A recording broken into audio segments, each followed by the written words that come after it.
ಸುಮಲತಾ ಅಂಬರೀಶ್ ಬಗ್ಗೆ ಈ ಬಿಜೆಪಿ ನಾಯಕ ಹೇಳಿದ್ದು ನಿಜಾನಾ? ಸುಮಲತಾ ಅಂಬರೀಶ್ ಅವರು ಸದ್ಯದಲ್ಲೇ ಬಿಜೆಪಿ ಸೇರ್ತಾರೆ ಅಂದಿದ್ದಾರೆ ರಮೇಶ್ ಜಿಗಜಿಣಗಿ. ಹೌದು, ಮಂಡ್ಯ ಲೋಕಸಭಾ ಕ್ಷೇತ್ರದ ಪಕ್ಷೇತರ ಅಭ್ಯರ್ಥಿ ನಟಿ ಸುಮಲತಾ ಅಂಬರೀಶ್ ಅವರು ಬಿಜೆಪಿ ಸೇರಲಿದ್ದಾರೆ ಅಂತ ವಿಜಯಪುರ ಸಂಸದ ಕೇಂದ್ರ ಸಚಿವ ರಮೇಶ್ ಜಿಗಜಿಣಗಿ ಹೇಳಿದ್ದಾರೆ. ಕಾರ್ಯಕ್ರಮವೊಂದರಲ್ಲಿ ಮಾತಾಡ್ತಿದ್ದ ಅವರು, ಸುಮಲತಾ ಅಂಬರೀಶ್ ಅವರೊಂದಿಗೆ ಮಾತುಕತೆ ನಡೆಸಿದೀವಿ, ಅವರು ಬಿಜೆಪಿ ಸೇರೋದು ಬಹುತೇಕ ಖಚಿತ ಅಂದಿದ್ದಾರೆ.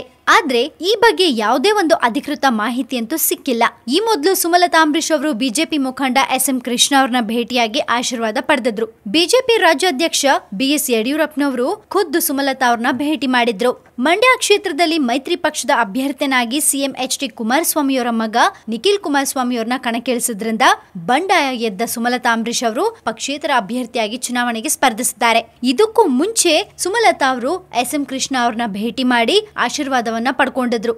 ಆಗ್ಲೇ ಒಂದು ಸುದ್ದಿ ಹರಡ್ತು, ಸುಮಲತಾ ಅವರು ಬಿಜೆಪಿ ಸೇರ್ತಾರಾ, ಹೀಗಾಗಿ ಎಸ್.ಎಂ. ಕೃಷ್ಣ ಅವ್ರನ್ನ ಭೇಟಿ ಮಾಡಿದ್ದಾರಾ ಅಂತ ಒಂದು ಸುದ್ದಿ ಹರಡ್ತು. ಅದಾದ ನಂತರ ಸುಮಲತಾ ಅವರು ಪಕ್ಷೇತರ ಅಭ್ಯರ್ಥಿ ಅಂತ ಘೋಷಣೆ ಮಾಡಿದ್ರು. ಇದೀಗ ಬಿಜೆಪಿಯ ನಾಯಕ ರಮೇಶ್ ಜಿಗಜಿಣಗಿ ಹೇಳೋ ಪ್ರಕಾರ ಸುಮಲತಾ ಅವರು ಬಿಜೆಪಿ ಸೇರೋದು ಬಹುತೇಕ ಖಚಿತವಂತೆ. ಇದು ನಿಜಾನಾ ಸುಳ್ಳ?